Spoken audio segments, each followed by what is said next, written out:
Hello all, I'm Sai and you're watching The Book Trial. In today's video, I'm bringing to you my review and discussion of City of Heavenly Fire by Cassandra Clare. This is the sixth and final book in the Mortal Instruments series, whose reread which I've just finished. After finishing the Mortal Instruments, I've also started reading the other books in the Shadowhunter Chronicles. I've finished reading the Bane Chronicles and a vlog for that one is already ready. It'll be out pretty soon after this video is published. And also, I've started reading Tales from the Shadowhunter Academy, which is kind of like a sequel short story collection for City of Heavenly Fire, which leads up to the Dark Artifices. It is also really good as far as I've read until now. Now, while reviewing this book, I'll be talking about spoiler-free things for 4 to 5 minutes, during which I'll not spoil the entire series as well as the infernal devices for you. But when I get into spoilers, I'll be spoiling both the series, and when I get into spoilers, I'll be letting you know as well. Without any further ado, let's get into the video. First, let's see something about the plot of this book. The plot actually focuses towards the finale of the series, in which the first 200 pages of the book deals with the results from the previous book, which is City of Lost Souls, and certain things need to be worked out from that one. And that is this particular word which emphasizes a lot at the end of City of Lost Souls, which is like explained a lot, and what are the results of that word being delivered as a message. All those things are explained very well in this one. It is really great as a plot if you ask me, but I can say that the romance takes a huge chunk of the book rather than the plot, which is also very well done if you ask me. The plot doesn't feel weak due to the romance being introduced very often throughout the story. It is very much a part of the plot rather than just another element for the story. It is really good in that way. Apart from this, we also get to know a lot more about the antagonist, what the antagonist's intentions are. I'm not going to reveal who the antagonist is, obviously. You'll have to read it and then understand. Even the protagonist's powers are explored to a greater extent, fuller extent. Apart from all these, we also get a really good build-up for the sequel series, which is the Dark Artifices. The characters from that series, the main characters from the Dark Artifices, also occur and do really important things for the plot in City of Heavenly Fire to progress. Also, I have to say one thing, this ties in very well for both the series, the Dark Artifices as well as the Infernal Devices. But if you ask me, you can definitely read the entirety of the Mortal Instruments without reading the Infernal Devices books, but it is very much advisable to finish the Infernal Devices and the Mortal Instruments in the order they were published, that is, reading them in between, so you can just experience what all happens in City of Heavenly Fire completely. I'm a person who has read it in both ways, okay? I read the series Mortal Instruments alone for the first time at a stretch. It was really good then also, but after I read the Infernal Devices and mixed it up with the Mortal Instruments, I was able to understand everything that was happening in City of Heavenly Fire, which was really awesome if you ask me. So the preferable way is to read both the series together, but if you're a person who doesn't like to put two different series together and just confuse your reading order, it's better to read the Infernal Devices first, then jump into the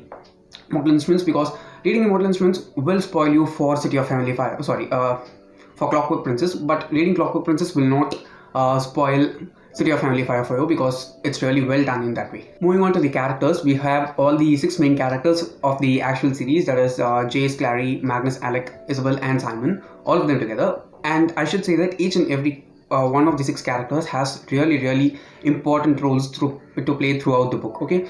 We cannot neglect anyone from the plot, because it might seem like a character doesn't do anything at all for the progression of the plot in any way, if you ask me. But towards the end, you can understand that without that character, the series will not attain a closure, which is very much necessary if you ask me. If you read 6 books and if you don't get a closure at the end, it is very frustrating, right? So one character doesn't do anything at all until the end, but without that character, the end cannot happen at all in any other way possible.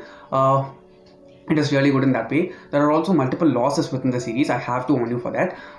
Character losses, they just make the perfect impact that they are necessary to be made. Mainly because most of these characters are relatable in some way or the other for everyone. If you ask me, I can relate with each of the 6 characters in some way. Okay, it can be in a happy way or in an empathetic way in some way, but I can relate to all the 6 main characters, and I just love all of them, okay? If you're a person who likes really good character work, especially a good representation of younger characters, then I'd say that City of Heavenly Fire just nailed it for me. Moving on to the world building aspect. Now, most of this series actually takes place within New York City and Brooklyn, that is Brooklyn alone. specifically, but apart from New York, we do get certain things that totally happen within the Shadowhunter world itself, that is the country in which the Shadowhunters live, Idris. But I should say, like 30% or 40% of City of Heavenly Fire takes place within Idris, and there's like 20 or 30% which happens within New York, and another 30% which happens somewhere else, which I'll not say because it will be a spoiler. I should say the things that happen within Alicante, that is in Idris, and in the other region which I didn't say, they are the best parts throughout the book. The locations and geography is not the only thing in terms of world building that has been expanded in this book, if you ask me. It's a really huge book, okay? It's over 600 pages long, so there is a lot more room for world building, and I can say that the author has made the best use of it, because there are multiple cults of Shadowhunters who are being taught throughout the series, and each of them is shown to us, and what are their capabilities, what are their duties specifically, and what are their powers, what makes them different from the other Shadowhunters, what are the specific powers that they have that no other Shadowhunter ever has and can ever have, what are the drawbacks for them having those powers. All of them have been very well explained to us without boring us in any way. That is a really good aspect of the world building, if you ask me. Also, apart from them, we also get a lot of tie-in with the infernal devices. If you ask me, that is the best thing that Cassandra Clare has done between these two series. Especially this book ties in a lot with Clockwork Princess, okay? If you read Clockwork Princess, you know, because it's such a great book, okay? If you ask me which is a better finale, Clockwork Princess is definitely a better finale, because in this one, things are a bit diverted due to certain things that are going on between the characters, but in Clockwork Princess, it's not at all like that, okay? There are things going on between the characters, the plot is also progressing in a really great way, yet it just balances it out in a really great way, and also ties in that climax with this climax, that epilogue with this epilogue. If you don't want to be spoiled at all for Clockwork Princess's epilogue, then you should not read City of Heavenly Fire before that one, because that epilogue is just so grand, if you ask me. It will not spoil this one, but it will just give you an overview of what is about to happen. It's not going to be a spoiler, but it will be really good. So try finishing the infernal devices before getting into this one, because I think it will give you the actual effect which is necessary to read this one. Finally, talking about the pacing, I should say that the pacing in City of Heavenly Fire is not that great, okay? The first 100 to 200 pages of the book, nothing much happens, okay? You're just, okay, the repercussions of the fifth book are shown, but there is nothing actually happening for the things in City of Heavenly Fire to start happening, okay? If you can understand what I'm trying to say. I can say that the pacing was not at all consistent throughout the book, yet it was not boring, if you ask me, because the plot goes for a great extent, and we get these romances that are placed in the perfect spaces, so that we don't get bored or we just don't get frustrated due to the things that are happening in a bad way throughout the series, okay? These romances are some things which just I loved a lot, okay? Usually I'm a person who doesn't get attracted to reading romance in books that much. I like watching it in movies and series and shows, but not that much in books. I don't know why, but this is the first series which made me like romance as as a category put into any type of story. This is actually a paranormal romance rather than an urban fantasy. Since there is magic also involved, it's an urban fantasy, but the pacing is not so consistent. So if you are a person who needs consistent pacing, this might not work that great for you, but if you do like characters and things happening between the characters, you'll just enjoy it to the fullest, just like I did. And obviously I rated this one 5 stars as well. I knew that I would rate this 5 stars because this was my second most favorite of the series while I read it for the first time, and even now I think that it remains the same second most favorite, because my most favorite of all the 6 is City of Glass. That book cannot be replaced by any of the other books in the series for me personally, and yeah, this one just proved to be better when I read it for the second time. I also noticed a lot of things, just as I said before, which ties in with the Dark Artifices as well as the Infernal Devices. It was just really good in that way. That's it for the spoiler free part. Now I'm going to jump into spoilers. So if you've read both the Infernal Devices as well as the Mortal Instruments, you can definitely continue watching and discuss all the things that I loved about the books with me. Or if you have not read the books yet you want to be a part of the discussion, you're more than welcome. So let's just get into the spoilers right now. I want to start the spoilers discussing Clary and Jace more than anyone else, because I don't have much to talk about them, but they do form a really great couple in this one if you ask me personally, because this is the only book in which we see Clary and Jace finally together at last after all the things that they've been through. I'm sure I don't like them that much as I like the other characters, but I do think that they deserve each other after all the things that they've done for each other. It was really fun to see them in that way. Also, it felt really good how Clary was supported by Isabel. Okay, every time Clary is being interrogated for having been with Jonathan, trying to outwit him.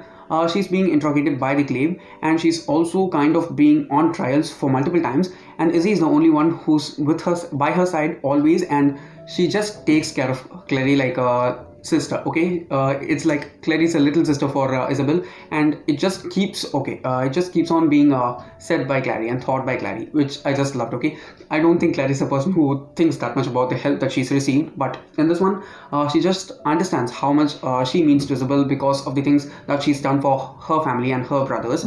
I think personally, Clary doesn't done anything for Isabel in specific, but she has done a lot of things for Jace, for Alec, for the Shadowhunters as a whole. And I think Izzy just makes it as one of her responsibilities to take care of Clary, which was really, really great if you ask me. Moving on to Jace, okay, Jace is with the Heavenly Fire in her system right now, right?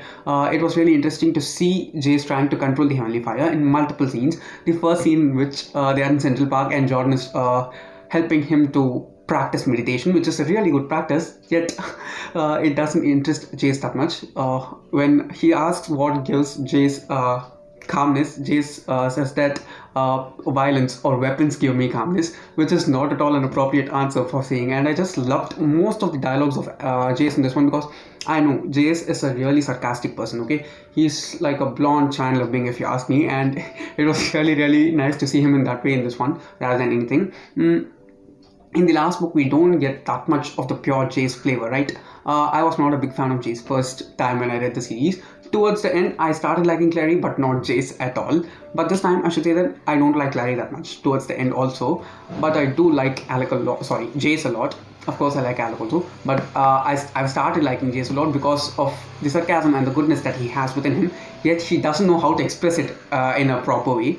The epilogue for Jace and Clary is also really, really awesome. Okay.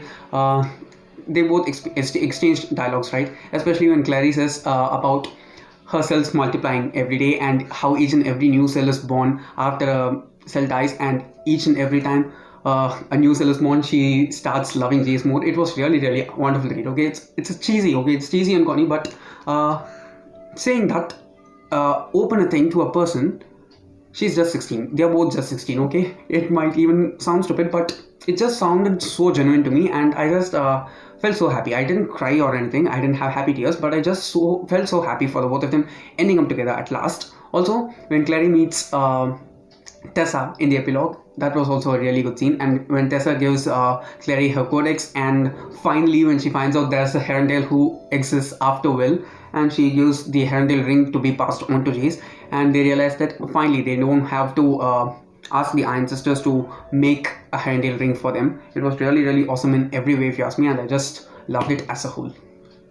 Also, I liked the way in which Jace and Clary acted as a team rather than anything else towards the climax, okay? When Jace sees, I don't remember the Silent Sister whom he killed in City of Lost Souls, when he sees her as a demon and the Heavenly Fire just escapes him, Clary gets this vision of a rune, which is actually, foreshadowed long before in the series. In City of Bones itself, when they escape from the Hotel du Mort on the vampire bike, Clary gets this vision of a rune. She thinks that since they are going on a bike, it's like two handlebars of a bike, something like that, okay? A rune like that appears in her head, but that's not that rune actually right now. It is a rune with angel wings. That's what Clary has got, and she draws that on Jace, preventing him from just unleashing all the Heavenly Fire and hurting himself, as well as emptying himself of the Heavenly Fire. Jonathan thinks that he's outwitted them, but finally they just play as a team towards the climax. Jace has to leave Clary in such a way that Jonathan believes that Clary has given up for Jace and she is going to come with him. Finally, when she takes Hiosporos and just stabs him, she feels the sadness as well as she feels the victory that she's accomplished along with Jace. One thing which I just loved about Clary is that towards the end, Jonathan feels only for Clary, okay, not for anyone else mainly, and he's wanted her to love him as an elder brother rather than anything. due to his demon blood, he does have really horrible intentions like incest. But I think that Jonathan Morgenstern is a good person. Sebastian Morgenstern, to whom he was turned, was not such a great person, but I just liked him a lot, especially after the Heavenly Fire pierces him and removes all the bad out of it. When he says that there might not be anything good in me and this might just be a ghost, he says something like that, and finally he dies. It was so awesome to read. Okay, it was so awesome to visualize. Finally, while he's up to close his eyes don't look black anymore. They look the pure green, just like any other Fairchild, just like Jocelyn, and it was just a really good way to wrap Jonathan towards the end. Moving on to one of my favorites, Simon. Okay, the things that Simon does in this one was also really good. It actually shows the complete arc of Simon, starting from being a mundane and ending up being a mundane as well, which was really poetic in every way. Okay, he was this. Okay, Magnus also actually says this line in the epilogue where he says to Isabel that Clary was born special, but Simon was a person who was brought into a world and demanded to be special. Hence, he's more special than Clary. And towards the end, Simon is the actual hero of the Mortal Instruments. Okay, no one else is. Not Clary, not Jace, not Magnus, not Alec, not Isabel. It's Simon towards the end, and I just love the way. Okay, for saving the four main Shadowhunters and the one main Downworlder, the life of a person who was mundane once had to be given. Okay, the life and memories, immortality and memories of a mundane had to be given, which was just so poetic. Okay, the Shadowhunters think a bit less of mundanes, especially these three. Okay, Alec, Jace and Isabel, they do think of mundanes less. They have expressed their thoughts through words. It's due to the way they were brought up. I don't say them any wrong. I'm just saying that that's the way they are, and at last that mundane life is the one which actually saved them all, starting from the beginning. Okay, while everyone leaves to Alicante or to Edges, and Simon goes to just bid them farewell, and Izzy just gives him his ruby necklace. Okay, it was so beautiful to read, because Izzy doesn't give the necklace to anyone. Okay, it's the Lightwood legacy. If you read the Infernal Devices as well as the Bane Chronicles, I'm sure you will know whom it first belonged to and how it has passed on to Isabel. I'll not spoil that for you guys now. It was really good. Okay, there's the special power of the ruby necklace is that it can glow and actually show when demons are going to attack you, or they are in near proximity. That was really awesome. Okay, or demon blood is in the proximity, but I didn't understand how it worked on Simon, because Simon too has demon blood due to being a vampire. It doesn't warn him every time that he is having the ruby, but when the vampires come and kidnap Simon, it glows. Okay, I don't understand that.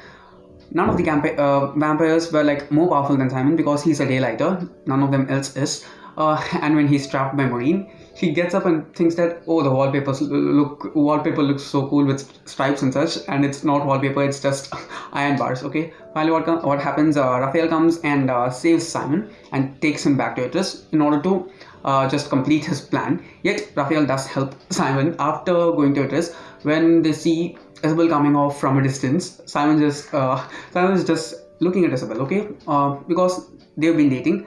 They have not defined anything yet, but they are dating. Everyone knows that. What happens at last is Raphael says that Labelle Isabel. He says such a line and says that she's way out of your league, and Simon just whoos him away. Raphael goes and they do have moments. Okay, and Alec walks in on Simon and Isabel, which is the most hilarious scene. Okay, it happens once in Edom and once in Idris. It was so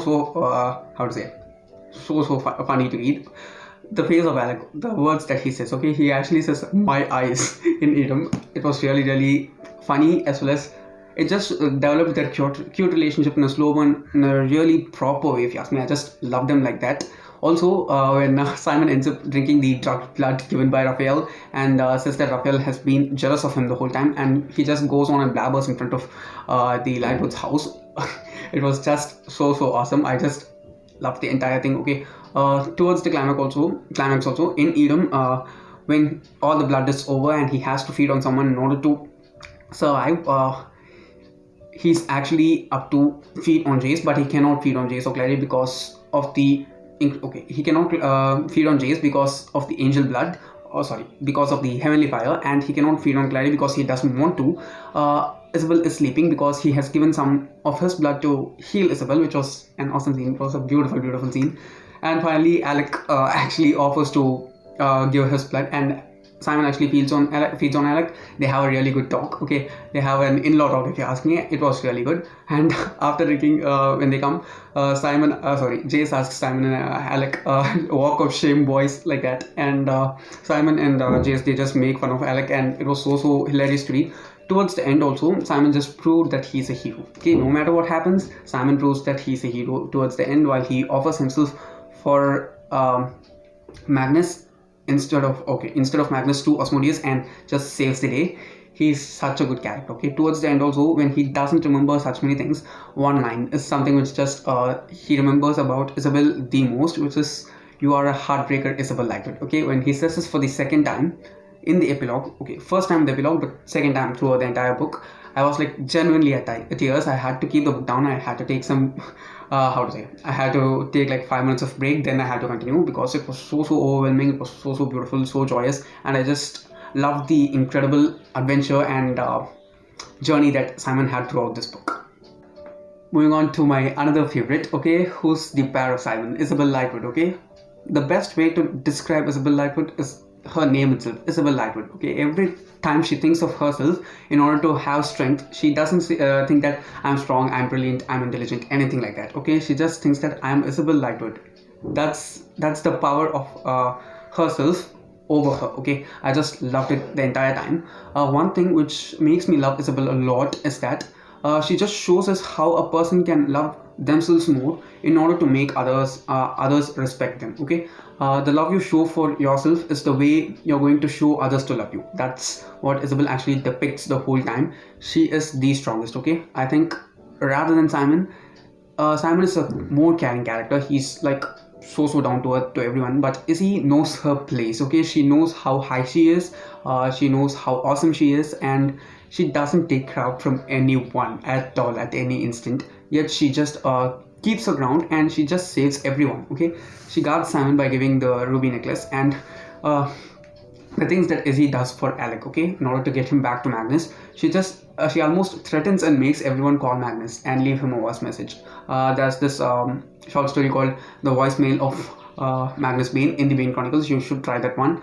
It is very emotional, guys. Just very emotional. I just loved it. Okay, that shows how determined Izzy is when it comes to doing certain things. And also, she wants to kill Jonathan. She doesn't want to capture him. She wants to kill Jonathan because he killed Max, and she is not at all over it. She will never be over it. That's what Izzy just keeps on stressing the whole time. Even when she breaks down, it's not due to the sadness, but it's due to the regret that she was not able to safeguard her younger brother while she was just knocked out. Okay, and he was killed.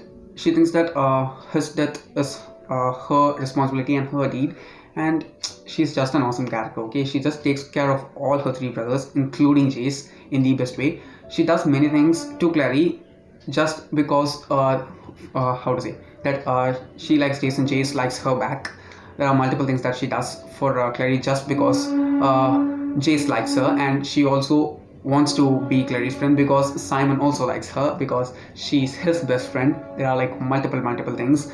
I just loved Isabel. Okay, I love Isabel. She's just the best. Also, while Clary and Jace get through that portal, and when they reach the endangered army's plan, and they are about to be killed, Izzy just reveals Robert's affair in front of everyone, and Alec doesn't know. Until then, he doesn't know at all. And when he gets to know, he doesn't know how to react because there are multiple things that are going on. And actually, Maris actually asks Isabel to apologize to her dad, and I was like, shut up, woman, you mustn't have said that to your daughter when she was 13 first. Okay, 13 is just a child. Okay, even 14 is okay, but 13 just means that Isabel was a child. Okay, and she just shared such a huge secret and placed that responsibility over a child's shoulders, and that child just kept it within herself. Okay, there are multiple secrets that Izzy had: secrets of herself, secrets of her parents, secret of her brother, everything. I think without Izzy, that Lightwood family would have broken apart very easily, even before the death of Max, which I thought might have happened very easily, because She's the one who just holds everyone together. She knows everyone's secrets. She doesn't let it out to anyone at all. She's just had it within herself the whole time. The first time when she reveals a secret is when Clary finds that Alec is gay, and Izzy doesn't say it. She just says that to keep it with herself. That just shows how much concerned she is about everyone in her family, and she's just an awesome character. Okay, please don't ever, I don't know why, but Simon and Isabel don't get the attention that they actually deserve. I don't think they receive it at all, especially Isabel. Okay, she just seems like a really, how to say, a famous girl kind of a character, but she's not. Okay, just because showing her as a famous girl doesn't mean that she doesn't have good stuff put into her, and just that she looks so beautiful. Okay, she's as much a beautiful person from within, just she looks from outside. I think Izzy is just the best. Okay, when it comes to female characters, no doubt Isabel Lightfoot is the best of all the 9 books. Okay, I'm including the Infernal Devices also. I think Izzy is the best, and she deserved the climax that she had. I think she deserved better, yet I think Simon and Isabel's story is the most realistic to read, and it is the one which is very, very, how to say, believable and relatable in many levels, if you ask me. And I think that's why they are not that famous, because their love is so realistic to read about, and I just love them both. Moving on to the next important character, who's another one of my favorites, and it's Alec. Okay, I didn't like Alec that much while I read the series for the first time, but during the second time, from book 2, Alec just became one of my most favorites. Okay, I don't know how. I didn't realize or notice the things that he does in the series that are very important and very, very good in many ways. He's a good person that just reflects as such in all the books. Yeah, one of the main reasons why I didn't like Alec for the first time was due to the things that he did in City of Lost Souls. Okay, he might have just talked it with Magnus. I'm sure that if he made it clear that he needed to talk, Magnus would have talked or just broken it up before itself. But I also understand that that decision was made by Cassie in order to show the growth of Alec, because until book 5 we don't see that much how to say, growth in Alec mentally when it comes out of his family. Okay, he just thinks a lot about his family and what's right, but he doesn't think certain things for himself. That is, the things that are done to him, whether they are right or not, he doesn't think about them to such an extent. But after Magnus breaks up with him, it just gives a lot more wisdom to Alec, which I just loved. Okay, and he stops just begging Magnus to stop just how to say, pestering Magnus to get back together. At a point, he's just like, okay, we'll just move on with this, and if Magnus wants to come back, he will come back. He just leaves it at that stage, which I just liked. It felt so mature, because of all the main characters. After Magnus, Alec is the only one who's an adult. Okay, he's 18, technically an adult. So I think that maturity of Alec was shown a lot more from book 2 on my reread rather than on my first read. That maturity lagged a lot in book 5, but in this one he just showed how mature he is, how good he is, how brilliant he is. I should say that rather than anything, Alec Lightfoot is very, very intelligent. Okay, he's very, very intelligent, and he just shows his intelligence throughout. Also, he's very, very funny. Okay, he's very subtly funny. He doesn't make that many jokes. He doesn't crack that many jokes. First of all, he doesn't talk to many people. Okay, but when he does talk, he does crack up jokes, which is really, really good. It was fun to read Alec in that way in many, many instances. Also, in that first first kind of chapter in which they are in Central Park and Jace is learning meditation from Jordan. Alec is the one who makes fun of Jace while he says that stop pining. Okay, and he says that how he was involved with Clary and all the drama. He just says it in like 1 or 2 lines, which is so hilarious. I annotated it. It isn't there somewhere. I cannot take it right now because it will take some time. I just liked it. Okay, while Alec is funny, he seems like more relatable, more realistic in many ways, rather than just being totally out from others. There is a really good reason that okay, I can understand the reason why he doesn't, how to say, go that well with others, because he has been closeted for a long time, and that does have an effect on him as a person, because he feels a bit insecure until this point at least, and his growth was shown really, really awesome. Okay, after his relationship with Magnus, his growth is really, really good in many, many instances, and he proves himself to be a very, very worthy character whom people like. Okay, I think Alec and Magnus are OTP. Okay, they are OTP, everyone knows that, and I just love Malak like any other ship, but my most favorite is not Malak, mine's Sissy. Okay, do whatever you want, but I like Simon and Isabel over Magnus and Alec. I do like them, but I like Simon and Isabel more. They are my, if you if you ask me to choose between the two, I'll choose Simon and Isabel over Magnus and Alec because they seem more realistic to me rather than these two people. Everyone has fights, okay, but the way they understand each other, Simon and Isabel, I don't think everyone else has that in this one. And yeah, I did like Alec a lot, and especially in Eden, if there's not that much of his intelligence present there, things might have gotten even more rough, and they would not have made it that easily out of there. Also, when he allows Simon to drink his blood just because Simon saved Izzy, it showed how much he cared for Isabel and how he's trying to adapt with certain changes that are going to come into his life because of Simon and Isabel going to be together in the future. I just understand. He just accepts that he does think something downwarders, but he's trying to work his way through it, and he's going to try and make a conscious effort on trying to accept Simon as a person because Isabel likes him and she just feels good around him. He wants to do it for his sister, and he wants to understand Simon for that purpose alone. And the way in which he just says that just because you drink my blood doesn't mean that we can have sexy times or anything like that. It was so hilarious to read. And after that, when they come back and Simon just makes fun of him, it was so funny. And the representation of Alec in this one, his best dialogue comes just before the epilogue, and it's I don't want the world, I want you. After that, he goes back and thinks that while Magnus asks, he's not sure, he's not that certain. I was like, why did you even say that dialogue? Especially in Eden. You can die, okay, I can understand. You might have said that because you might have died and you wanted to say that time, but after saying that line, you cannot go back and have like second thoughts, right? I'm not a person who will think like that, but that was a little bit of an inconsistency if you ask me. Just a little chunk, yet it was really wholesome to read it as a whole. Talking about the last main character, who is my most favorite of all, Magnus. Okay, I should say for the amount that I like Magnus, there was not that much of Magnus in book 6. Okay, especially because for like the first 200 pages or something, we don't get that much of Magnus at all, just in a single chapter or so. And even towards the last, we don't get Magnus like for like 100 to 150 pages in the middle, and we see him only when he's trapped by Jonathan in Eden. I think the only role that there are like very few roles that Magnus has to play in City of Heavenly Fire. The first one is when he has to portal the Shadowhunters to address, but he doesn't want to, so he asks Katrina to do it, and she does it for him because Katrina is such a really good friend. Okay, she's one of the most underrated characters if you ask me personally. I did like her the first time itself while I read the books, but after reading it for the second time, especially after the Bane Chronicles, I'm sure that she's very underrated than any of the other warlocks in the story. Okay, I think Ragnar is overrated compared to Katrina. Katrina deserves a lot more love compared to the other warlocks. Let it be aside now. Let's talk about Magnus.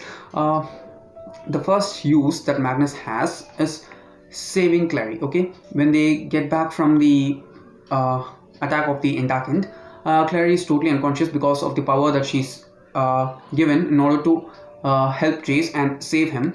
So that was there. Yet I just liked it. Okay, I liked why Magnus had to come to Idris in that particular time, because he had to save Clary. It felt like the right person at the right time or the right place most of the times, but it just made sense a lot, and it was really awesome in every way. Also, he thinks that if he continues his relationship with Alec, it's going to hurt him as well as Alec in an equal way. After reading the Bane Chronicles, I can just see how maturely Magnus handles, but I don't like the way in which he doesn't communicate with Alec. Okay, he might have easily communicated and solved the issues very easily, but he doesn't do that. I don't know why he didn't do that. Okay, I think Magnus is a person who's very understanding. I think Isabel is more understanding than anyone else, yet for his age, I think Magnus could have understood Alec even better at an even earlier time, but he didn't, so that was a fault.